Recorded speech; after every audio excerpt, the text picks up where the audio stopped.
চলে যাও, একদিনের জন্য হলো, 5 মিনিটের জন্য হলো, কিন্তু আমি তোমায় কোনোদিন ভুলবো না।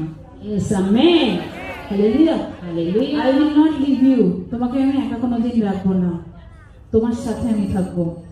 আজকে পৃথিবীতে অনেকে ছেড়ে অনেকে চলে যায়, যায় কি না? একাকিত্ব হয়ে যায় কি না? কিন্তু একাকিত্ব কিচ্ছু না। প্রভু যিশু যেখানে আছে সেখানে ভয় কোনোদিন থাকবে না। Hallelujah. হালেলুয়া। তুমি একা নও। আজকে থেকে আমরা বলবো আমি একা নই, আমি একা নই। আমাদের বলো আমি একা নই। প্রভু যিশু আমাদের সাথে আছে। হালেলুয়া। Hallelujah. এরকম ভাবে যখন তুমি বাড়িতে প্রার্থনা করো, ঘুমানোর সময় তার আগে কতজন প্রার্থনা করে? ঠিক মতো বলবে। ঘুমোতে যাওয়ার আগে কতজন প্রার্থনা করে? একবার যিশু নাম উচ্চারণ করবে, তারপর ঘুমোতে যাবে। এরকম যতজন